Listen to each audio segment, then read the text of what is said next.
Salam, hər vaxtınız xeyir olsun. Və buna rağmen müəyyən bir xoş gördük və bir neçə gözələmədən təşəkkür edirəm. Yaxşı Təşəkkür olasın. edirəm. Hər vaxtınız xeyir olsun. Təşəkkür edirəm ifadəliyini, diaqnozunu və s. Və görürük ki, həmin qəbul edilmədikcə də kənar tərəfdə, kənar şəxslər tərəfində də bir mühakimə olunur. Biz bir mütəxəssis kimi mən qeyd edirəm ki, hər zaman bir uşağın, hər bir valideynin uşaq sahibi olduqdan sonra bir gözləntisi var. Övladının sağlamlığı üçün, gələcəyi üçün bir gözlənti var. Və bir fərqliliyin olması o gözləntidən uzaqlaşmaq deməkdir. Və biz o gözləntidən uzaqlaşmağımız o demək deyil ki, biz uşağımızın fərqliliyini eyni anda həmin günü qəbul edəcəyik. Bu çox anormal, absurddur. Necə ki, 5 il, 10 il keçir ki, qəbul olmamaq absurd nə qədər olduğu halda, biz yəni konsultasiyalarda, diaqnostik görüşlərdə, dəyərləndirmə görüşlərində belə valideynlərlə ilkin görüş halında biz onlardan fərqliliyi eyni anda, eyni gündə qəbul olunmasını gözləyə bilmərik. Zaten bu absurd olan bir şeydir. İnsan təbiətə aykırı olan bir şeydir.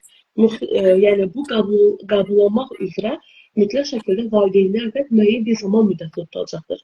Bunu başa düşmək, bunu qəbul etmək də digər şəxslərin görevləridir. Mən hər zaman ünsiyyətdə olanda da qeyd edirəm ki, bəzən bu müəyyən bir zamana ehtiyacı var. Sadəcə valideynlərə ilətdiyimiz, valideynlərə qeyd etdiyimiz nüans budur ki, lazım olan bu zaman dairəsini qısa tutmaqda çox fayda var. Çünki uşaq da çox şey etə bilər. Ümumiyyətlə, siz də böyük bir fərqlilikdən keçirsiniz, böyük bir etaplardan keçirsiniz əslində. Sizə görə fərqlilik nə deməkdir? Və bu fərqliliyi, bu anlayış, ailəniz tərəfindən hansı şəkildə qəbul olunur? Fərqlilik, belə deyək də, baxın, sizin dediyiniz kimi, insanın övladı dünyaya gələndə təbii ki, onun fərqli olmasını istəyir. Hansı cəhətdən? Tutalım ki, daha yaxşı nəticələr versin, daha tez böyük, daha tez gəzsin, daha tez danışsın və s. Bu cəhətdən fərqlilikləri bütün insanlar və ələxüsus da valideynlər açıqdır. Bu normaldır. Amma bu cür fərqliliyi qəbullanmaq çox çətindir. Mənim üçün də çox çətin olub. İndi mən danışıram, bəlkə də hər kəsə gülistanlıq kimi görünür, Günelin həyatı, amma elə deyil. Özəl uşaqla olmaq həm məsuliyyətlidir, valideyn olmaq ümumiyyətlə məsuliyyətlidir. Amma özəl uşağın valideyni olmaq, fərqli uşağın valideyni olmaq, bu iki qat məsuliyyət tələb eləyir. Çünki onun hansısa addımdan sonra nə edəcəyini anlamaq üçün böyük bir diqqət, böyük bir şəfqət və məlumatlılıq tələb eləyir. Elə belə məlumatlılıq yox. Konkret mütəxəssislərdən, real mütəxəssislərdən əldə edilən məlumatlılıq tələb edir. Bunu niyə mən vurğulayıram? Çünki hal-hazırda nəyi çox görürük biz? Çoxlu sayda yazılarla, çoxlu sayda videolarla biz rastlaşırıq da. Sosial şəbəkələr olsun, digər öyrədici, məlumat verici platformalar olsun. O məlumatların danışımız budur, siz buna uyğunlaşmalısınız. Yox. Sadəcə olaraq mən özüm rahat olandan sonra, bu diaqnozla olduğu kimi qəbul edəndən sonra, rahat olandan sonra artıq nə olur? Mənim beynim sakitləşir, daha düzgün qərarlar qəbul eləməyə başlayır. Gözləntiləriniz normallaşır, bəli. Gözləntilərim, bəli, reallaşır. Yəni mən artıq, bəli, mən istəyirəm ki, mənim oğlumun məktəbdə, məktəbdir də bizim uşaqlıq dönəmində onların o göstəriciləri məktəblə ölçülür. İstəyirəm ki, onun məktəbdə və yaxud sosial yönümlü davranışlarında hər bir şey hamının, yəni tipik uşaqlarda olduğu kimi olsun. İstəyirəm. Amma ki, bu belə deyilsə, özümü artıq dərd eləmirəm. Amma indi eləmirəm. İllər sonra.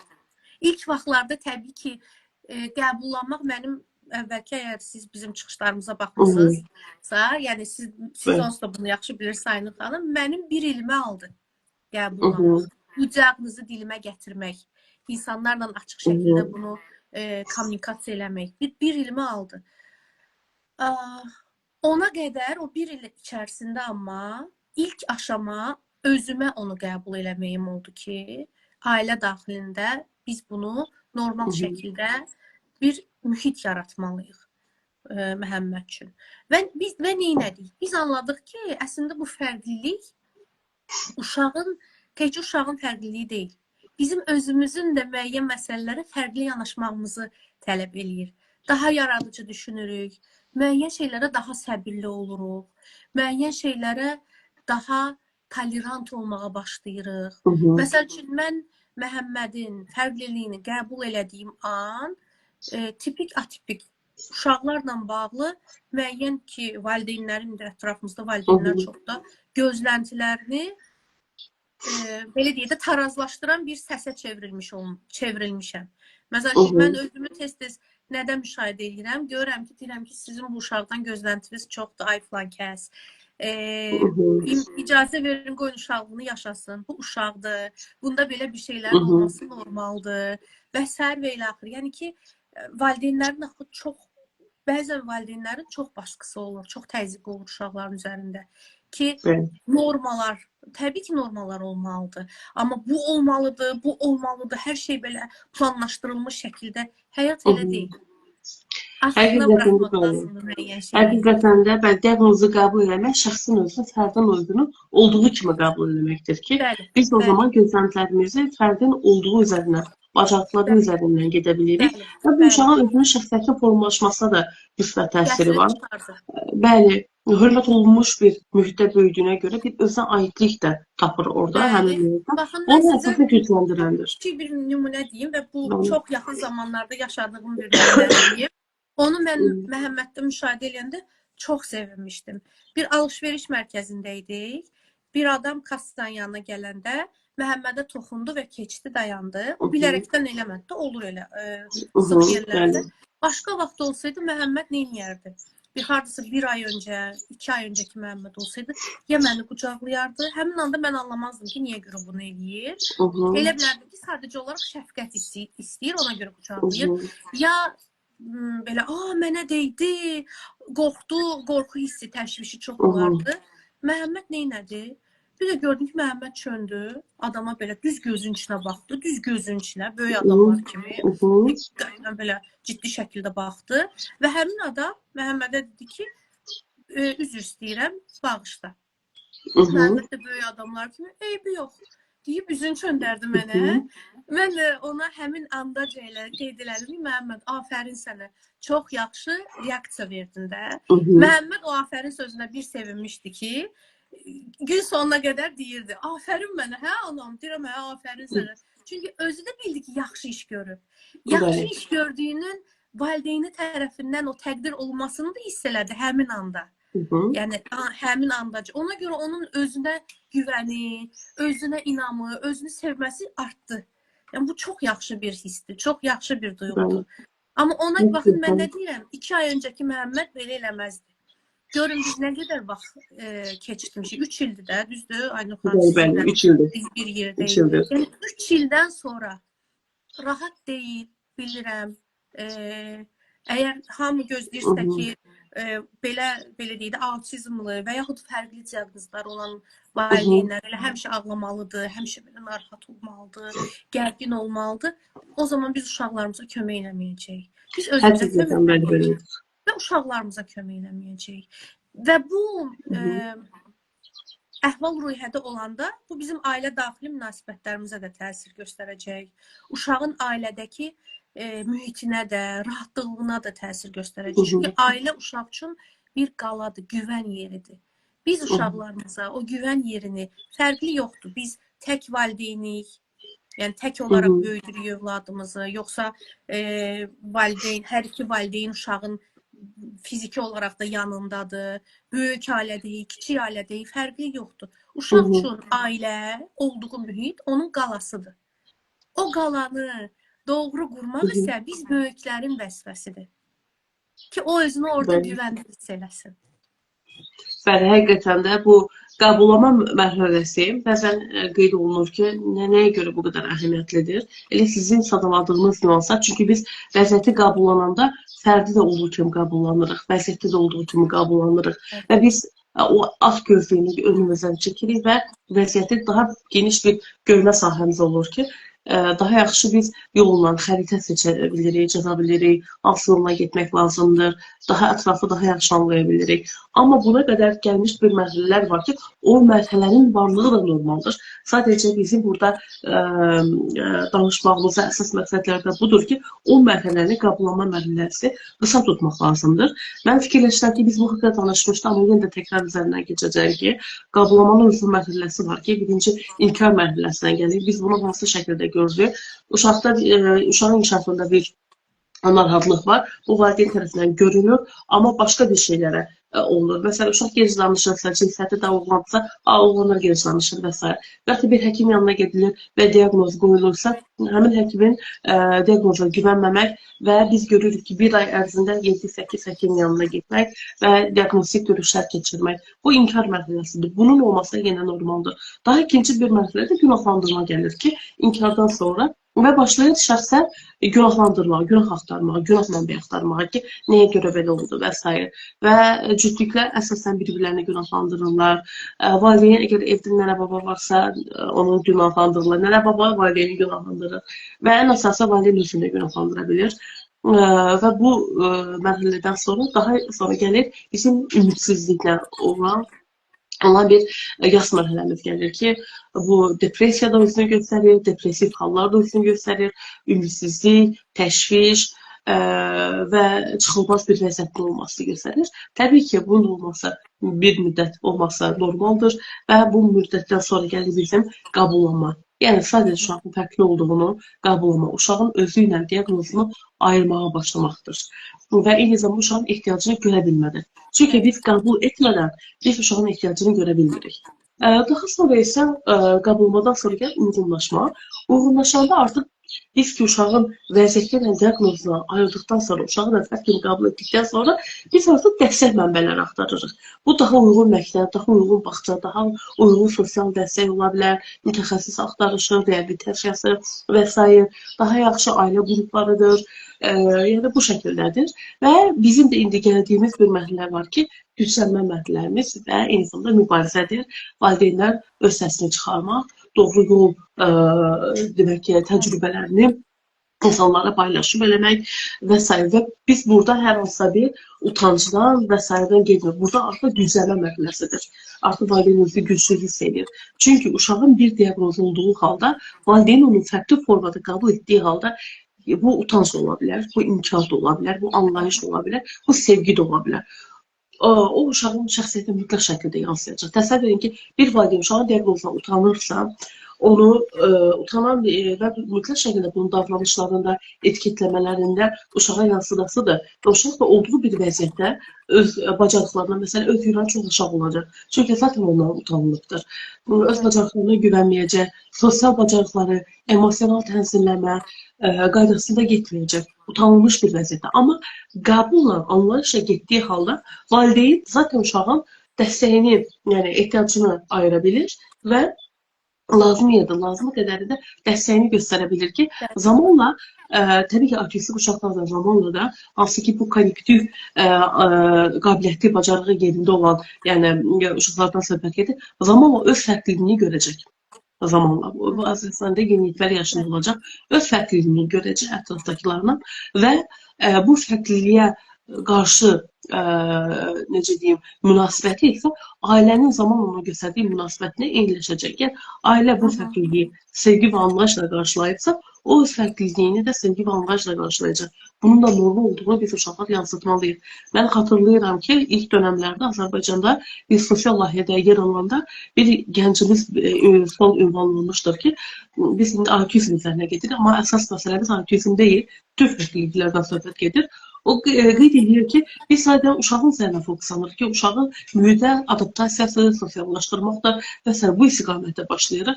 Amma bu nə qədər? Bəlkə mühit uşaq üçün adaptasiya olmalıdır. Mühiti də uşaq üçün dəyişdirmək lazımdır. Əsasən, yəni, normal əslində budur. Yəni, belə baxanda. Ancaq qeyri-mümkündür. biz qeyri-mümkünlüklər içərisindəyik ki, bütün cəmiyyətin mühiti fərqə görə adaptasiya etmək biraz gözləntinin üzərində olur və gözləntinin üzərində olan bir məsələ üzərində mübarizə aparmaq da insanı bir ümidsizliyə qapıla bilir ki, Bəli. ümumiyyətlə hər şey üzərində bir normalar var.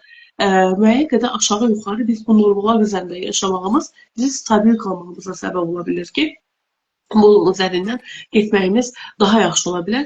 Ona görə də ailənin bu vəziyyəti tez qəbul etməsi və uşağa dəstək göstərməsi çox önəmli bir roldur. Və sizə ikinci bir sualım var ki, burada qeydlərimdə var ki, ümumiyyətlə sizin bu fərqlilikləri qəbullanma, ailə daxilində hansı çətinliklər, mütləq çətinlikləriniz olub? Əsasən də biz geniş ailədən söhbət gediriksə, yəni geniş ailədən ailə içərisində ikinci, üçüncü dərəcəli ailə üzvlərinin olması ilə göstərilir ki, mütləq ki, bu çətinliklər, bu fərqliliklər özlərinə bərabər çətinliklər də gətirir. Nələr olub? Və bu çətinliklərlə mübarizədə siz nə öyrənmisiniz? Hansı bacarıqlar əldə eləmisiniz? Belə deyim də, ümumiyyətlə hər hansı bir çətin bir dövrü yaşayan ailələrdə bu iqtisadi ola bilər, bu sağlamlıqla bağlı olan çətinlik də ola bilər, bu mənəvi və s. çətinliklər ola bilər. Onların bir həssasiyyət dönəmi olur. Yəni, böyüklərdən də söhbət gedir. Hər söz, hər baxış, hər hərəkətə qarşı çox incil ola bilirlər də. Önəmli olan onun fərqində olmaqdır. Yəni, fərqində olursan, amma sadəcə olaraq fərqində olmaq deyil də. İkinci addım isə o ilə bağlı bir onu aşmaq üçün və ya onu tənzimləmək üçün bir addım atmaqdır. Məsəl üçün, mənim çox yaxşı yadımdadır ki, bəzən bizim hansısa bir hərəkətimizə, mən bizim deyəndə oğlumla özümü ayırmıram da, yəni ümumi olaraq, durumumuzla bağlı hansısa bir hərəkətimizə, ya səs-küy salmamızı, ya nə, bir baxışın özü belə mənə mənfi təsir göstərirdi. Mən həmin anda nə edirdim? Götürürdüm, aparırdım otağa, ayrıca otaqda özümüz otururduq və s. Yəni bu cürə belə bir belə hərəkətlər. Ailə daxilində başqa uşaqlar da var da. Onların valideynləri uşağa deyəndə ki, Məhəmmədin hansısa özünə məxsus hərəkətləri olur. Onun hərəkətlərini təkrar edəndə və onlara deyəndə ki, normal davranın sözünü deyəndə, o normal davranın sözü məndə çox böyük inciklik yaradırdı. Amma bu sonradan mən anladım ki, bu mənə qarşı deyilən deyil də. Məsələn, mən də uşağıma nəsə deyəndə, mən indi deyirəm ki, bu nə davranış, düzgün davran, normal davran və s. Bu sözlərdən biz istifadə edirik, düzdürmü? Bu söz... Şablon ifadələrdir sadəcə. Necə? Bu ifadələr normal davran, sadəcə nitqimizdə qalan şablon ifadələrdir. Çünki tamamla da biz bu ifadələrlə böyümüşük. Bəli. Və sonradan anladım ki, bu əslində Məhəmmədə qarşı, onun diaqnozuna qarşı olan bir məsələ deyildi. Amma onu nə zaman anladım? Özüm Məhəmmədin diaqnozunu normal qəbul etdiyim zaman. Yəni, autizm spektr, bəli, fərqlilikdir, amma o xəstəlik deyil. Yəni, bu uşaqlar, belə deyim də, hərəkətlərini də lazım olanda düzgün tənzimləyə bilirlər. Baxın, bayaqları bir misal çəkdim. Hansısa ehtiyaclarına da əgər düzgün müdaxilə olunursa, kommunikasiya eləyə bilirlər. Bu uşaqların sadəcə olaraq dünyanı fərqli görürlər. Hadisələri fərqli anlayırlar. Və bu mənə nədə kömək elədi? Mən onun vəziyyətinə enib, onun gözləri ilə dünyaya baxmağı öyrətdi. Və həmin anda o qutudan kənar, out of box deyirlər, qutudan kənar düşünmə. Bu mənim qutudan kənar düşüncəmə elə təsir elədi ki, yəni çox gözəl təsir elədi və bu sonradan məndə təkcə ailə daxili yox, işgüzar zəmində də çox yaxşı, yaradıcı, fərqli düşünmək üçün zəminlər yaratdı mənə. Və bunun səbəbkarı əslində Məhəmməd, onun diaqnozu və onun diaqnozu ilə bağlı bizim ailə daxilində tutduğumuz bir yol oldu. Burada mən tək mübarizə aparmadım. Təbii ki, ailənin də müdaxilələri oldu. Təbii ki, orada müəyyən, elə zaman mənim çox həssasiyyətimə anamın bir dur deməsi, elə o tipik valideyn kimi də belə deyək, dur dediyi anlar da oldu. Həmin anlarda ola bilər ki, mən ondan incidim. Amma sonra oturub fikirləşəndə gördüm ki, əslində düz deyir də. Sadəcə olaraq öz tərzində deyir onu. Bəli. Sonradan mən başladım kommunikasiya eləməyə. Sonradan mən gördüm ki, yox, bəzi şeyləri mən düzgün izah eləyə bilmirəm və yaxud izah eləyəndə səbirsizlik göstərirəm. Sizin videolarınız var. Autizm spektr nədir, nə deyil, bununla bağlı.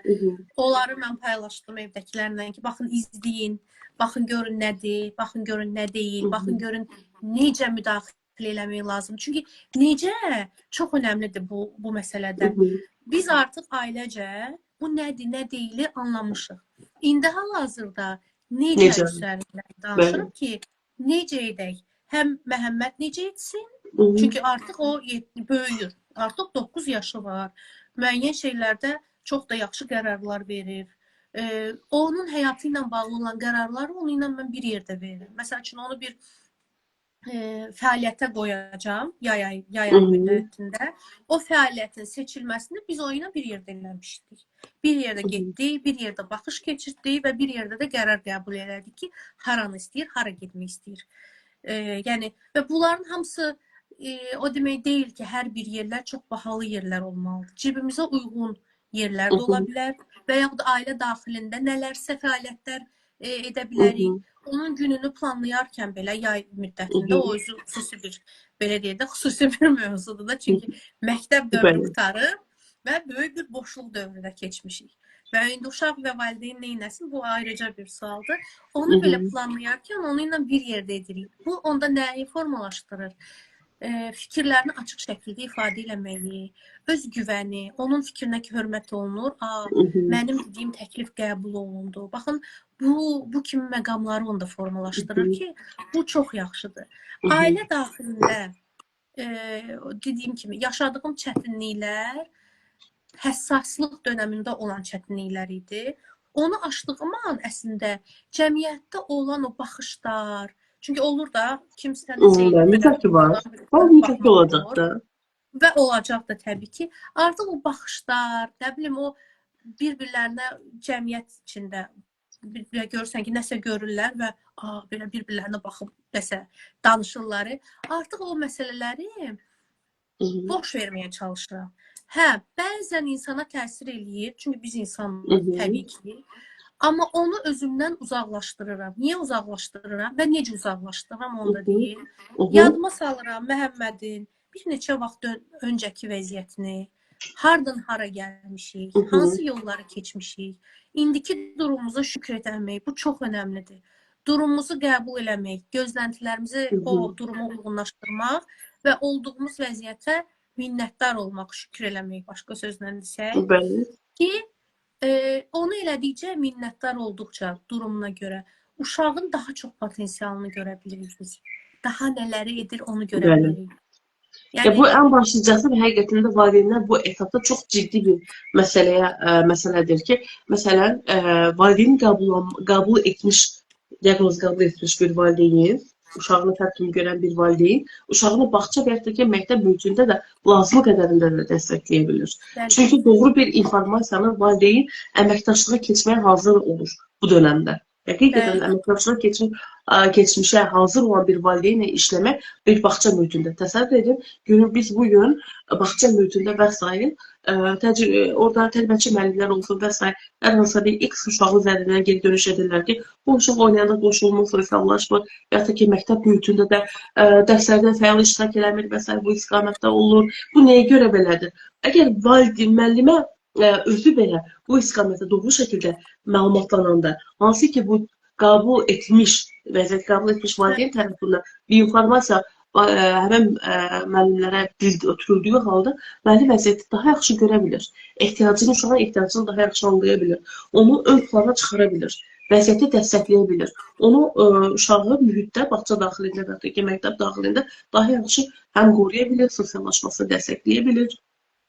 Və məsələn, qrup fəaliyyətlərinə necə cəlb edə bilər, onun dilini tapmaqda, yəni ehtiyacı necədir, dilini tapmağa öyrənə bilir. Və bu hamısı ilk öncə gəlir valideynin, yəni vəziyyəti qəbul etmiş valideyndən gəlir. Bəli, eynən. Baxın, mən o dediyim kimi o fəaliyyətləri axtardığım zaman ilk öncə nə edirdim?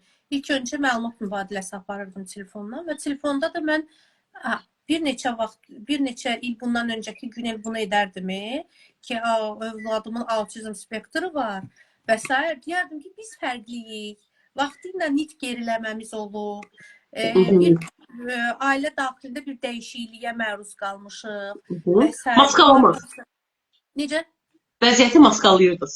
Bəli, bəli. Özdə çox da qəşəng də maskalayırdım. Amma sonradan nəyi gördüm ki, o maskalamaq əslində Məhəmmədə lazım olan vaxtı, lazım olan müdaxiləni, elə məktəb olsun və ya hansısa dərnəklər olsun, lazım olan müdaxilədən mən uşağımı məhrum etmiş olurdum. Yəni, bu belə olmamalıdır da. Çox gözəl ifadə elədiniz məhrum etmə ifadəsini. Çox qəşəng ifadə elədiniz. Və nə olurdu? Və mən indi nə elədim? Bir danışdığım zaman durumumuzu izah elədim. Təbii ki, orada izah eləyirdim ki, baxın, biz adi orta məktəbə gedirik. Düzgün müdaxilə ilə, düzgün mühitlə və s. Orada da təbii ki, çox maraqlı geri dönüşlər olurdu.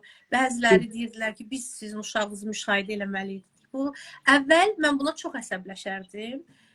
İndi də əsəbləşmirəm, amma belə narahat oluram ki, yəni cəmiyyət hələ də, məyus oluram daha doğrusu ki, cəmiyyət hələ də o çərçivələrdən çıxmayıb.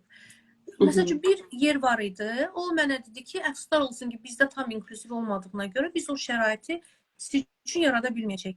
Həmin yerə mənim o qədər hörmətim artdı ki, bunu açıq şəkildə bəyan eləyirlər də. Bu çox yaxşıdır. Bir yer... Yəni, əksik tərəflərini qəbul edirlər və bunu bəyan edirlər. Bəli, və tamam ola bilər də, yəni hər yerin olması, sizin dediyiniz kimi, cəmiyyətin elə olması, elə cəmiyyətlər də var əslində. Cəmiyyətin elə olması çox yaxşıdır, arzu olunandır. Getməli olduğumuz bir son nöqtədir bəlkə də.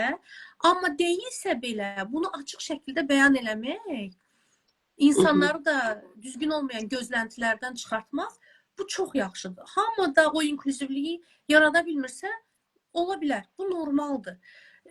Bir yer gördüm ki, həddindən artıq qoruyucu yanaşır. Belə.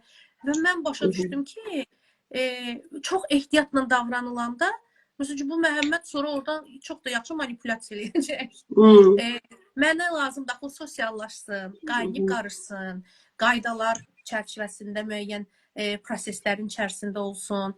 Yeri gələndə müəyyən bir, belə deyək də, təzyiq, normal təzyiqdən söhbət gedir də, müəyyən bir təzyiq görsün ki, onu həll eləməyi bacarsın və s. Yəni, bu mühit mənə lazımdır. Gördüm ki, onlar da çox qayğı keçdilər. Dedim, yox, yəni, bu bir həftə 10 günümü aldı o yerləri təhlil eləmək. Və sonda Məhəmmədlə bir yerdə bir neçə yeri gəzdik və bir qərarı verdik ki, biz bu fəaliyyətin üstündə dayana bilərik, bu yerlə əməkdaşlıq eləyə bilərik. Amma bu niyə görə alındı? Çünki mən açıq şəkildə açıq şəkildə kommunikasiya edirəm ki, bizim autizm spektrimiz var, biz autistikik, bu var, bu gözləntilərimiz var və s. Mən bunu deməsəm, elə adi, çünki Məhəmmədi tanıyanlar belə deyək də, ilk ünsiyyətdə hər hansı bir diaqnozun olduğunu əvvəllər bu çox tez bilinirdi. İndi biraz bir müddət keçməsi lazımdır ki, o bilinsin. O bildirmir onu. Yəni, tam ilk ünsiyyətdə bir 5 dəqiqədə, 10 dəqiqədə, bəlkə də 1 saatda mühitinə görədir də, o özünü çox rahat şəkildə, tipik şəkildə aparacaq və hər bir şey qaydasında olacaq. Amma bu niyə görə olub? Bu da ona görə olub ki, zamanında biraz gecikmiş olsaq da, hələ də özümü günahlandırma mərhələsi məndə hələ də var. Biraz gecikmiş olsa da, amma müdaxilələr olub. Ən azından qəbullanmaq, nə bilim, 3 il, 4 il, 5 ilimi almayıb da. Yəni, bu çox önəmlidir. Qəbullanıram, addımları atıram və bu addımları atarkən də Məhəmmədi mən fərd olaraq qəbul edirəm, şəxsiyyət olaraq qəbul edirəm. Yəni, bu çox önəmlidir. Onun özgüvəni üçün, ola bilər ki, fərqlidir, amma onun özünün güclü tərəfləri var. O fərqlilik içərisində çox güclü tərəfləri var. Və Məhəmmədin elə güclü, elə sahələrdə potensialı var ki, mən özüm hər dəfə onu kəşf edirəm. Hətta mən evdə uşaqlarla belə, qardaşım uşaqlarıyla deyirəm ki, baxın, sizin hansısa davranışınızın arxasında nə hərəkət edəcəyimizi, hansı baxışınızdan sonra nə edəcəyimizi mənim üçün anlamaq rahatdır. Çünki mən özüm biraz uşaq yönümlüyəm, uşaq mərkəzli insanam. Mən rahat anlaya bilirəm ki, bu bunu elədirsə, bundan sonra bunu eləyəcək və vaxtında müdaxiləni eləyirəm. Ümumi, belə deyək, fəaliyyətləri ilə bağlı. Amma sonra da deyirəm ki, Məhəmmədlə bağlıysa o elə deyil.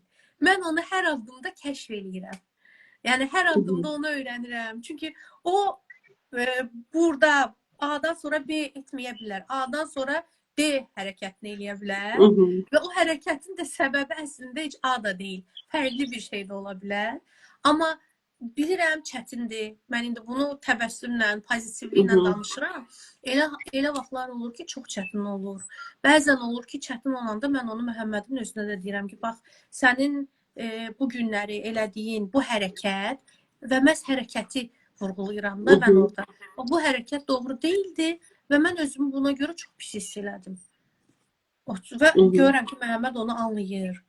Otururuq, danışırıq və söz verir mənə ki, bir də o hərəkəti eləməyəcəm. Və sonradan biz onun başlayırıq alternativlərini oyla müzakirə eləməyə. Bəs belə olsa nə edəcəksən? Bəs belə olsa hansı hərəkət nə olar? Və müzakirələr eləyirik. Bu uşaqların bir dənə yaxşı şey var. Onlar rutinlərə bağlı olduğuna görə bir növ o proqramlaşdırılmağa meyillidir. Amma onu doğru şəkildə eləmək önəmlidir ki, Bəli, onun da müsbət mənfi tərəfləri var, bəli. Bəli, robota çevrilməsin. Çünki biz həyatımızda olan heç bir şeyi hər şeyi ən xırda detalına qədər proqramlaşdıra bilmərik. Biz robot yetişdirmirik də, biz insan yetişdiririk. Bəzən də bir çox şeyləri mən nəyə öyrəndim, hələ də öyrənirəm onu, axışına buraxmaq. Çünki o zamanla onsuz da nəsə çıxacaq. Zamanla, çünki hər şey eyni cür olmur. Müəyyən proseslər təkrarlansa da eyni çalarda olmur. Mütləq şəkildə hansısa bir fərqli rəng çaları onun içərisinə girir və belə uşaqlar o fərqli rəng çalarında özünü tamamilə fərqli göstərir. Və həqiqətən də, yəni, axışda buraxmaq təkcə bu vəziyyətlər üçün deyil, biz insan həyatında əksər məsələ axışda buraxmaq lazımdır. Çünki bizim idarə edə biləcəyimiz və idarə edə bilməyəcəyimiz məsələlər var ki, bunu ayrışdırmaq lazımdır. Bunları seçmək lazımdır ki, mən nəyi idarə edə bilərəm, mən nəyi idarə edə bilmərəm. Təbii ki, biz bəzi məsələləri təbii ki, idarə edə bilmərik və bu bizə böyük bir ümidsizlik verə bilər bu haqlı tərəflərindən. Ümumiyyətlə, ciddi bir məsələləri toplumda burada. Bir məsələ var ki, mən bunu aydınlaşdırmaq istəyirəm ki, məsələn, indi bu gündə sual olunur ki, autizm nə çox xəstəlikdir, fərqlilikdir. Çünki, autizmin bəzi məsələləri var ki, bu həqiqətən ciddi şəkildə uşaqların funksionallığına məhdudlaşma ilə gətirə bilər. Ümumiyyətlə, bir xəstəlik olma bir mənbəsi olur, onun bir müalicəsi olur. Hardan başladı, harada bitdi, ya başlama bitmə. Əsas indi burada bitməmədir. Məsələn, biz pnevmoniyadan danışanda, hər hansısa bir vəsailə danışanda biz bilirik, pnevmoniya nə törədir, hansı orqana təsir göstərir, müalicəsi nədir. Və pnevmoniya insanın həyatı boyunca uzun müddətdə qalmışdır. Uzun müddət qalmadığına görə ümumiyyətlə bu xəstəlik kateqoriyasıdır və bu müalicə taktikası var. Amma gələk biz autizm spektr pozuntusu fonunda bu kimi fərqliliklər, hansı ki, uşağın birbaşa şəxsiyyətinin, temperamentinin birbaşa təsir göstərir ki, bu həyatın sonuna qədər davam edə bilir. Və bizim burada təlimdir, tədrisdir, terapiyadır, bu birbaşa diaqnoza yönəlmiş deyil, uşağın bacarıqlarının qazanılması üçün olan bir müdaxiləmizdir. Biz autizmə qarşı mübarizə aparmırıq, yəni bu qeyri-mümkündür. Biz sadəcə uşağın bacarığına, öz potensialına aşılamalıyıq ki, ətrafdan, yəni dəstəyə az ehtiyacı qalsın, müstəqil bir fərd kimi yanaşılsın. Bu fikrimi ayırmaq istəyirdim ki, bu fikirdə valideynlər üçün daha aydın bir məsələyə çevrilsin. Bu dönəm çox önəmlidir. Hansı ki, erkən bir müdaxilə olmuş, daha yaxşı müstəqilliyə daha çox meyil olur və xaricdən dəstəyə daha az ehtiyacı qalır. Peşə fəaliyyətini öyrənə bilir, təsvirini daha yaxşı ala bilir. Daha erkən formada, yəni sosial bacarıqları da, əməkdaşlıq bacarıqları da formalaşa bilir, cəmiyyətdə öz yerini tuta bilir. Əsas məqsəd də cəmiyyətdə öz yerini tuta bilməsidir. Çünki artıq belə halların rastlaşması bizə çox olur. Artıq fərqliliklər təkcə autizm üzərindən getmir. Biz diqqət eksikliyi, hiperaktivliyi də burada buna yəni aid etməliyik. Başqa neyrodivergentliyi də biz buna aid etməliyik. İndi siz bu kimi etaplardan sonra övladınıza sən olduğun kimi yaxşısın, yəni olduğun kimi yaxşısa ifadəsini, mesajını ona ötürmək çox önəmlidir. O mesajı siz hansı şəkildə ötürürsünüz və o mesajın övladınız tərəfindən hiss edilməsi deyilmi? Yəni onu ona necə təsir edir? O mesajı hansı şəkildə qəbul edirsiniz tərəfinizdən və yaxud da ki, ailə tərəfindən? Belə deyək də, olduğu kimi yaxşısanı birinci geri özüm anlayam. Ailə daxilində biz özümüz onu qəbul edək ki, onu sonra uşağa ötürə bilək. Bizdə də o mərhələlərdən keçildi. Məsəl üçün, bir neçə müddət bundan öncəyə qədər bizim nənəmiz qəbul eləmək istəmirdi. Şey olaraq yox ki, qorxu ilə deyil, sadəcə olaraq müəyyən davranışları olsun, müəyyən hərəkətləri olsun. Belə qeyd edirdik ki, bu məndə də var da, nə var ki burada və s. Amma günün birində o da anladı ki, yəni o da nəhayətində ona gəldi ki, əslində bunu eləməklə hansısa davranışlarımızda Məhəmmədə ötürürük. O impulsları, enerjimizi mi deyək, hissimizi mi deyək, onu ötürürük ki, o olduğu kimi qəbullanmırıq əslində. Yəni, o qəbullanmamağın özü də uşağa da təsir göstərir də. Daha sonra da nə olur? Uşaq öz fərqliliyini cəmiyyətdə görəndə özünə daha çox qapanmağa başlayır, utanır, inkişafdan qalır və s. və ilə axır və cəmiyyət o uşağı itirir. Birinci ailədə biz o uşağı qəbullanmalıyıq. Ailəyə onu daxil eləməliyik ki, daha sonra bu olsun. Adi bir şeylər. Məsələn, biz müəyyən bir oyunlar oynayırıq. Məhəmməddir və onun dayısı uşaqlarıdır. O oyunları oynayanda Məhəmməd oynamaq istəyirsən, hə oynamaq istəyirəm. Gəl onda bizə qoşul. Qrup oyunlar. Gəlir qoşulur. Məsəl üçün bu yaxınlarda oyunu oynadıq evdə. Məhəmməd oynayırsan oynadıq. Bir tur oynadıq. İkinci turda təbii ki, digər uşaqlar istəyirlər. Və mənim birinci sualım Məhəmmədədir. Məhəmməd oynamaq istəyirsən? Yox anam, bəsdir day oynadım.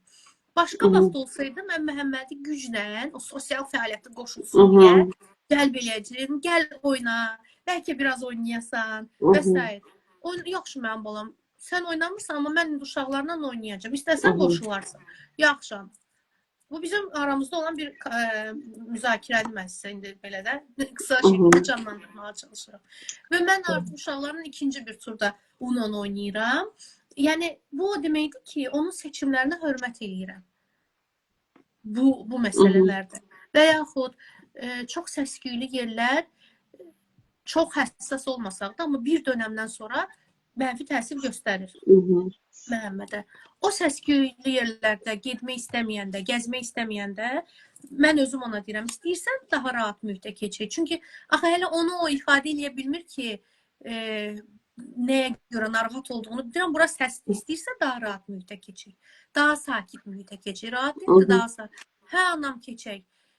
Əvvəl nə onu anlayırdı, nə də mən anlayırdım. Narahatçılığını da davranışı ilə, davranış pozuntusu ilə, nə bilim, tamam fərqli şeylərlə. Və biz onu etiketləyirdik. Və etiketləyirdik. Başa düşməni bir etiketlənmə gedir. Bəli, çünki indi istər-istəməz də tək uşaqdır. Tək uşaq üçün axı belə bir etiket var ki, tək uşaqlar egoist olurlar. Yəni, o tək uşaq üçün ən böyük etiketdir də. Əslində elə deyil. Yəni, niyə egoist olsunlar ki? Əgər o müəyyən şeylərdə empati hissini göstərirsə, məsəl üçün, Məhəmməddə empatiyadan qaynaqlanan olsun, ya qayğı hissi olsun, çox güclüdür. Mən onu məktəb uşaqları ilə bir yerdə görəndə və onların hər birinə o fərdi yanaşmasını görəndə, 9 yaşlı uşağın, 36 uşağa fərdi yanaşması var bu uşağın. Onu görəndə mən özüm yaxşı mənada şoka düşmüşdüm. Ya, bu mənim Məhəmmədimdir də. Yəni, heç də tipik uşaq, heç də bütün tipik uşaqlarda olmayan bir keyfiyyətdir. Və çox da yaxşı bir keyfiyyətdir. Və autizm spektrli insanlar üçün biraz atipik olan bir keyfiyyətdir də, düzdürmü? Ki, anlasın, özünü onun yerinə qoysun. Amma bu var. Bu nədən qaynaqlanır? Çünki o yaxşı şəkildə məruz qalıb uşaqlıqdan ünsiyyətə. Yəni Bəli. o proseslərə məruz qalıb və yaxud sən olduğun kimi yaxşısan məsələsini məktəb dövründə Əlişirin bir məktəbində bir fəaliyyət var idi. Aprel ayında autizmlə bağlı şəkillər çəkməli idilər, paylaşmalı idilər və s. Əlişir də onu çəkəndə və mən görürəm ki, bu uşaq bilir ki, onun ətrafında da belə bir uşaq var, amma mənim xətrimə deyməmək üçünmü, yəni nəsə narahatdır və bunu dilinə gətirmir. Mən ona autizm haqqında məlumat verdim ki, belə olur, belə olur və s. Daha sonradan ona belə bir sual verdim ki, sən bilirsən, sənin də tanışlarından birində bu diaqnoz var. O da qayıtdı ki, hə, bilirəm, Məhəmmədi deyirsən. Deyirəm, hə, Məhəmmədi deyirəm. Amma o bizim kommunikasiyamızdan sonra Əlişir də onsuz da empatiyası yaxşıdır. İndi daha da inkişaf eləyib. Və Məhəmmədə yazığı gəlmir. Olduğu kimi qəbul eləyir. Yəni yazığı gəlmək, hər şeydən qorumaq, ay toxunmayın, ay mənim balam. Yəni bu reaksiya da olmamalıdır. Çünki onda da biz uşağımızı olduğu kimi qəbul eləmirik. Onda biz uşağımızı həddindən artıq bir müdafiə edirik, bəli. Bəli. Hər şeydə artıq müdafiə eləmək istəyirik. Bu da onun gələcəyi üçün düzgün yanaşma deyil. Çünki biz 7-24 hər zaman uşağımızın yanında ola bilməyəcəyik ki. Bu cəmiyyətdə özünü müdafiə eləməlidir, fikirlərini açıq şəkildə bildirməlidir də və s. Və Məhəmməddə bu vərdişlər inkişaf eləyir. Hansısa məsələ ilə razı olmayanda deyir ki, yox, mən buna razı deyiləm. Özü dəsbiri deyir ki, indi səndən inciyəcəyəm anam. İndi səni acıqlanaram anam. Mənim ona acıqlamaq məsələmdən mənə qarşı istifadə eləyir. Deyirəm ki, nə xoşuma gəlmədi. Falan şey xoşuma gəlmədi və biz müzakirə eləyirik. Baxın, burada nə olur? Məhəmmədi anlamağa çalışıram. Təbii ki, anlamağa çalışıram və ona lazım olan müdaxiləni edirəm. Lazım olan vaxtı, lazım olan müdaxiləni. Amma eyni zamanda onun durumu bu belədir və hamı ona uyğunlaşsın. Bu belədir, onun üçün hər şey keçin və yaxud bu belədir, neynəmiyorlar? İzlədim. Bəzən olur ki, utanmaq məsələsi də olur. Cəmiyyət arasında çıxartmırlar uşağı və s. Elə bir dönəmimiz olub. Başlanğıc vaxtlarında Məhəmmədin çox həssas, həddindən artıq emosional olan vaxtlarında biz kütləvi yerlərə getmirdik. Amma ailəmizlə bir yerdə olan fəaliyyətlərə gedirdik. Məsələn, müəyyən bir zamanda gedirdik hansısa bir parkda özümüz. Adamın daha az olduğu bir saatlarda gedirdik, özümüz oynayırdıq və s. Bunu ilə mən neynirdim? Çünki mən özümdə həmin dönəmdə emosional idim. Baxışlara, hansı sözlərə qarşı həssas idim. Bunu ilə mən neynirdim? Öz ailə daxilimdə o proseslərdən artıq biz keçmişdik. Bir-birimizi artıq anlayırdıq və ona görə də onlarla bir yerdə hansısa məsələlərə qoşulurdum. Amma ümumi, deyək ki, o pik vaxtları olur da, hansısa oyun meydançalarında uşaqların pik saatları olur, pik vaxtları olur. Onlardan Məhəmmədi qoruyurdum bir dönəm. Çünki kütlə içərisində çox həssas olurdu. Hələ fikrini ifadə edə bilmirdi. Nəyə qarşılaşacağınızı hələ bilmirdiniz. Hə, itələyə bilərdi, yıxa bilərdi. Və mən onu düzgün kommunikasiya eləməyəcəkdim. Mən özüm onu həssas qəbul eləyəcəkdim və s. Həmin dönəmlərdə idarə edərək məhdudlaşdırmışam. Yəni, necə idarə edərək? Dediyim kimi, tam evə qapı atmamışam uşağı. Yenə də çıxırdıq, yenə də fəaliyyətlərimiz olurdu, amma ailə daxilində. Amma bir dönəmdən sonra artıq biz onu artırdıq. Belə deyək də, adamların olduğu saya da nəzarətlə biraz çox, daha çox və s. Yəni, bu cürlə artıra getdik. Orada qalma saatlarımızı tənzimlədik. Tutalım, yarım saatdan sonra artıq görürdüm ki, narahat olur və s. Gəl başqa yerə gedək, gəl başqa işlə məşğul olaq və s. kimi. Yəni, elə yaxşı bir yerə gəlib çatmışıq. Hə, bu odur ki, tamamilə hər şeydən sığortalamışıqmı? Yox. İndi baxın, göndərəcəyim o fəaliyyətdə hələ məni nələr gözləyir bilmirəm. Amma bir yerdə öyrənəcəyim. Bir yerdə biləcəyim ki, nə olacaq. Her zaman bir stres kaynağı olacak. Tabii ki strese bizi Bəli, eğer doğru formada kabul edip başa düşürürse bize inkişaf ettiren bir nokta olacak. Çünkü bizim bəli, problemin artık ne olduğunu göreceğiz. Zayıf tarafımızın artık yeni bir müdde ne olacağını göreceğiz. Ve yani biz özümüz de aslında bu şekildeyik. Ee, eğer inkişaf etmek istəyiriksə, mütləq şəkildə konfor zonamızdan mütləq şəkildə çıxmalıyıq. Bu sizin övladınız üçün də konfor zonasından çıxması, yeni mühitə daxil olması, yeni bəli, bir problemlər, əngəllər mütləq şəkildə olacaq ki, bu da o deməkdir ki, bizim gələcək yol xəritəmiz nə olacaq, nəyin üzərində işləməliyik, biz artıq terapiya seansında biz bunu daxil edəcəyik, bəli, əməkdaşlığımıza yeni nüanslar gətirəcəyik. Həqiqətən də belədir, çox ciddi bir nüanslardır ki, bayaqların müzakirəmizi əvvəlində də qəbul etdik. Bu haqda danışdıq ki, uşağın qəbullanma sürəci hansı şəkildə ifadə etməyimiz, əgər biz bunu utancla eləyiriksə, uşağı da utanmağa, özünü utanmağa, bəli, utancı biz hansı şəkildə edə bilərik? Başqa uşaqlarla müqayisə edirlər. Bax, o eləyə bilir, sən eləyə bilmirsən, o hı gördü hı, necədir, sən heç nəyə bacarmırsan və s. Biz bu vəziyyətə utanırıq. Eyni zamanda bəzi sosial məhdudlaşdırma da biz bunu edirik. Həddindən artıq biz görürük ki, uşağın yəni bir yaş həddinə çatıb, hələ də sosial mühitdən faydalana bilmir, hələ də dəstəklənmir və eyni zamanda bunu mən bağlayıram valideynin məlumatsızlığı, eyni zamanda ümidsizliyinə də. Yenə də çünki o ümidsizlik mərhələsinə hələ də çıxa bəli, bilməyib və yaxud da ki, o vəziyyəti qəbul edir. Bəli, mənim uşağımın bir problemi var, amma müdaxilə üçün hər hansısa bir şey tələsmir. Çünki yenə də burada bir ümidsizlik var. Dəyişiləcəyinə, vəziyyətin dəyişilməsinə inanmır. Yəni, belə bir keysləri yaşayırıq ki, bu vəziyyət yaşında biz nə ilə qarşılaşırıq? Uşaq erkən müdaxilədən məhrum olur. Uşaq erkən müdaxilənin zaten biz təsirini burada danışsaq belə onun faydalarını çatdıra bilmərik. Zamanımız yetməz. Amma uşaq erkən müdaxiləni bir var 3 yaşına qazana biləcəyən bacarır, bir də var ki 10 yaşında eyni bacarığı sən qazana bilməsən, eyni sürətdə qazana bilməsən. Təbii ki qazanacaq, amma ona qədər çünki hər yaş artanda mütləq şəkildə qazanmaq lazım olan bacarıq səviyyələri də artır. Uşağın məsuliyyətini də daha da demək ki artırır ki, məsələn biz bunun görürük ki, bacarıq səviyyəsi eyni qədər olmur. Ona görə də erkən müdaxilə bu üçün faydalıdır. Bu yaxınlarda tanış olduğu bir sıra mənzərə var. Uşağın bir potensialı var əslində. Doğru bir müdaxilə texnikası qurularsa, bir əməkdaşlığa gəlinərsə, belə bir şey ola bilər. Hələ də valideyn ola bilərmi, diaqnozmu, diaqnoz deyilmi? Təsəvvür edin ki, bu artıq müəyyən bir illəri gəlib çıxarır ki, bu artıq nədir? Uşağı olduğu kimi görmək deyil.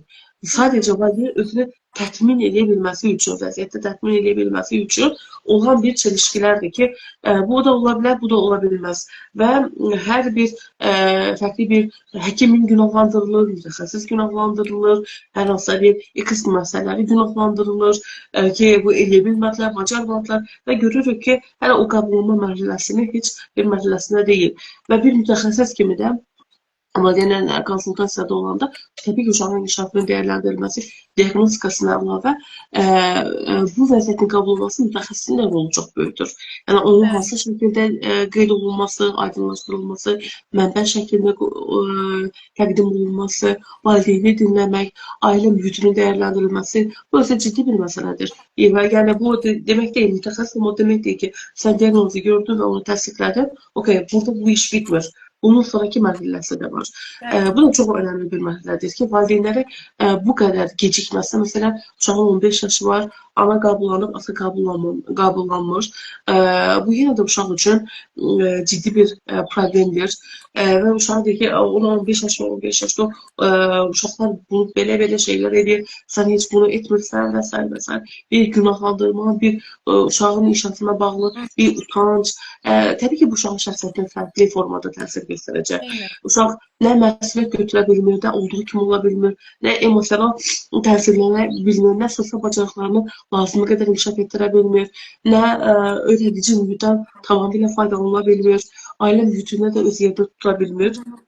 Sadəcə bir cümlənin üzərindən, çünki uşaq olduğu kimi qəbul olunmuyor. Olduğu kimi qəbul olunmaq bu təkcə uşaqlar üzərindən deyil, bu bizim özümüzə də aiddir. Əgər mən eynən, də özümün kimi, olduğum kimi qəbul olunduğum mühit mənim üçün çox faydalı, çox münbit bir mühitdir.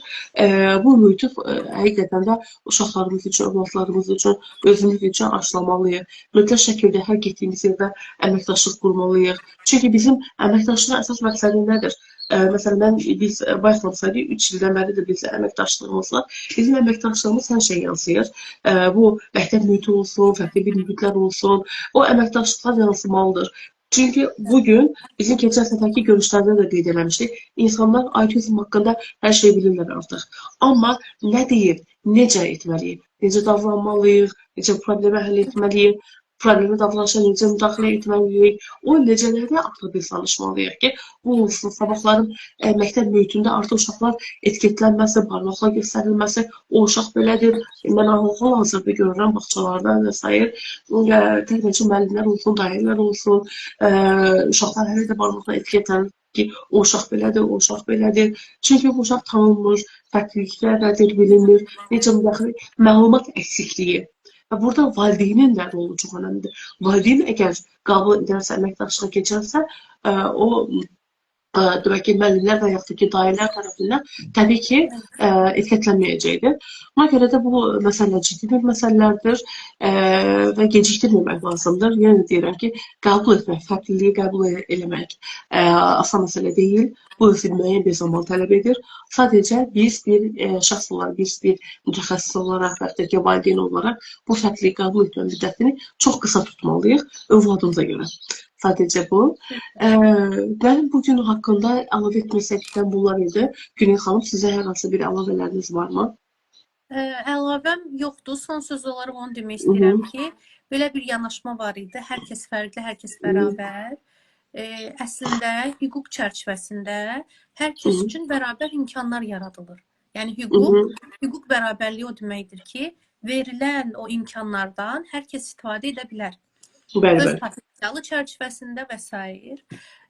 Valideynlər də bunu beyinlərinin bir küncündə saxlasa, övladlarını olduğu kimi qəbul eləsə və onlara o bərabərlik hüququnu yaşatsa, yəni bu çox önəmlidir ki, bəli, ola bilər ki, müəyyən məsələlərdə biz fərqliyik, amma bu fərqliliyin gətirdiyi üstünlüklər də var. Bu fərqliliyin gətirdiyi çox yaxşı imkanlar da var. Baxın, bu imkanları görüb, kəşf eləmək və s.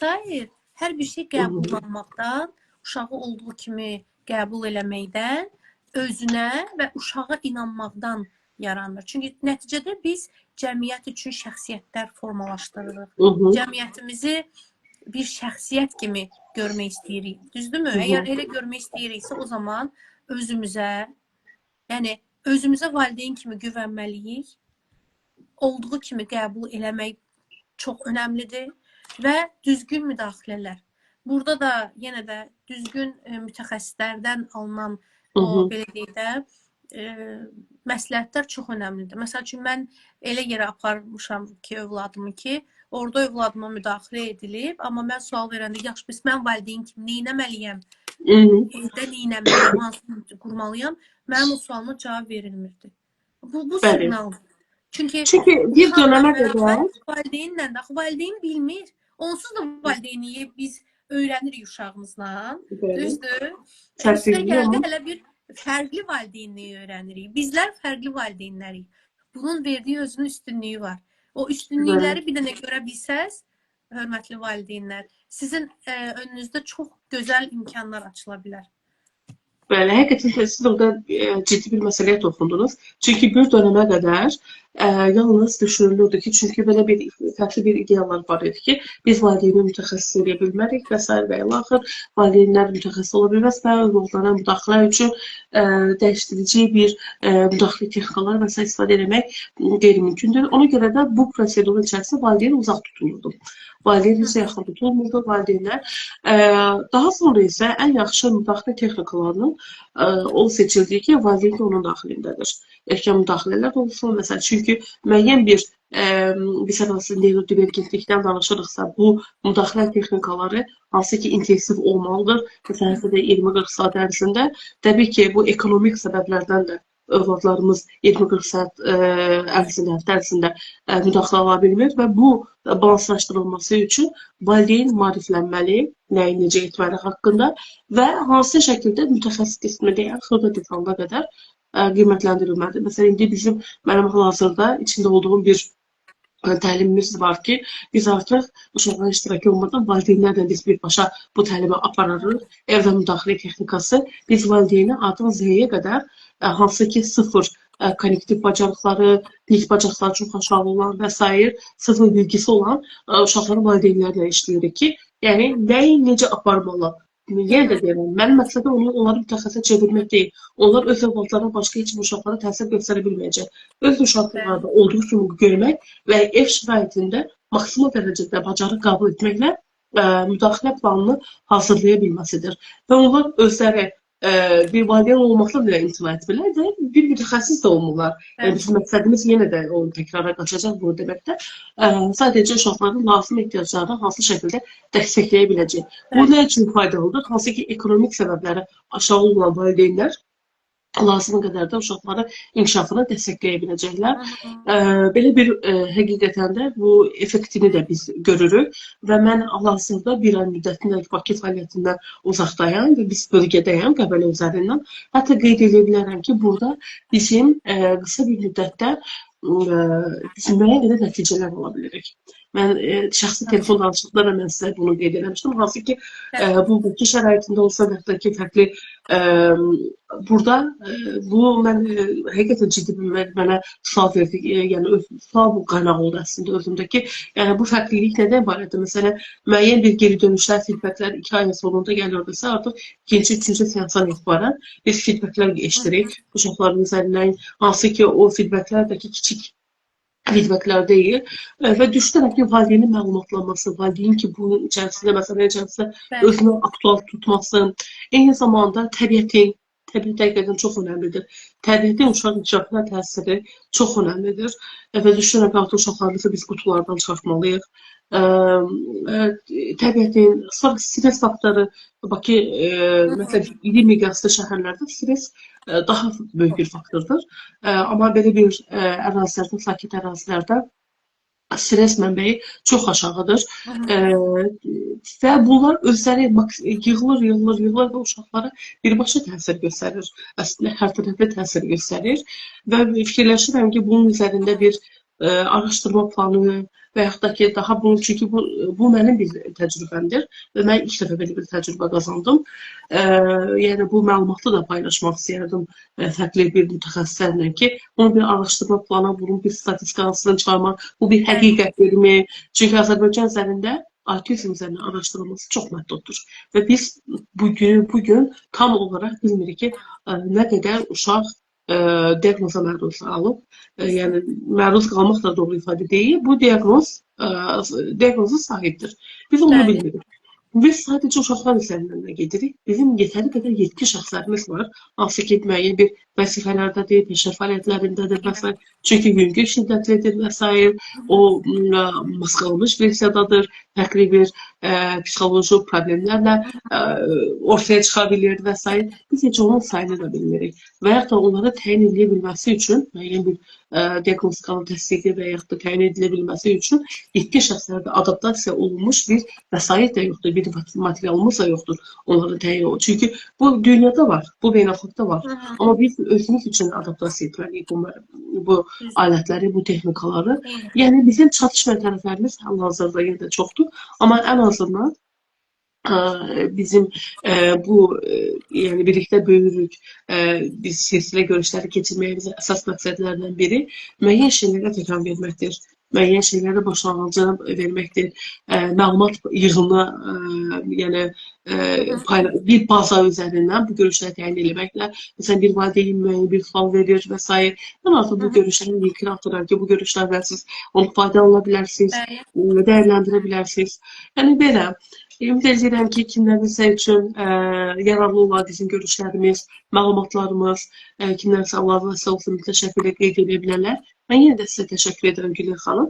Vaxtınızı ayırdınız. Çox sağ olun. Özünüzə yaxşı baxın. Minnətdaram. Sağ olun. Sağ olun.